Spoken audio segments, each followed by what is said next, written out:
The Voice in Speech and Song, Chapter 66, Voice Culture and Song. A subject for every school. I am glad that a musical element has been brought into the Healdsburg School. In every school, instruction in singing is greatly needed. There should be much more interest in voice culture than is now generally manifested. Students who have learned to sing sweet gospel songs with melody and distinctness can do much good as singing evangelists.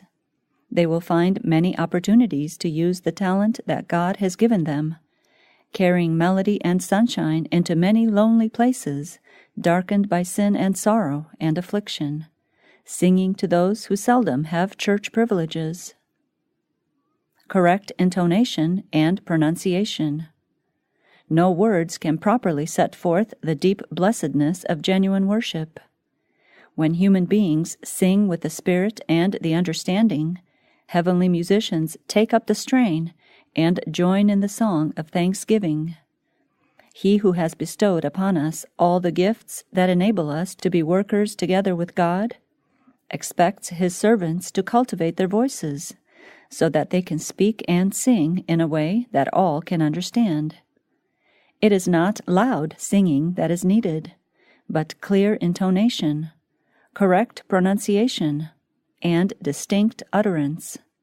Let all take time to cultivate the voice so that God's praise can be sung in clear, soft tones, not with harshness and shrillness that offend the ear.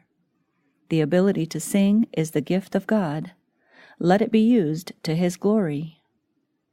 Beauty, pathos, and power. Music can be a great power for good. Yet we do not make the most of this branch of worship. The singing is generally done from impulse or to meet special cases, and at other times those who sing are left to blunder along, and the music loses its proper effect upon the minds of those present. Music should have beauty, pathos, and power. Let the voices be lifted in songs of praise and devotion. Call to your aid, if practicable, instrumental music, and let the glorious harmony ascend to God, an acceptable offering. But it is sometimes more difficult to discipline the singers and keep them in working order than to improve the habits of praying and exhorting. Many want to do things after their own style.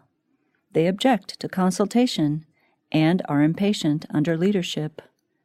Well-matured plans are needed in the service of God.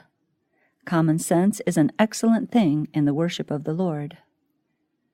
Characteristics of good singing. Great improvement can be made in singing. Some think that the louder they sing, the more music they make. But noise is not music. Good singing is like the music of the birds, subdued and melodious. In some of our churches, I have heard solos that were altogether unsuitable for the service in the Lord's house. The long, drawn-out notes and the peculiar sounds common in operatic singing are not pleasing to the angels.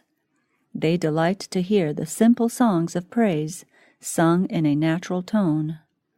The songs in which every word is uttered clearly in a musical tone are the songs that they join us in singing. They take up the refrain that is sung from the heart with the spirit and the understanding. Solemnity and awe. The melody of song, poured forth from many hearts in clear, distinct utterance, is one of God's instrumentalities in the work of saving souls.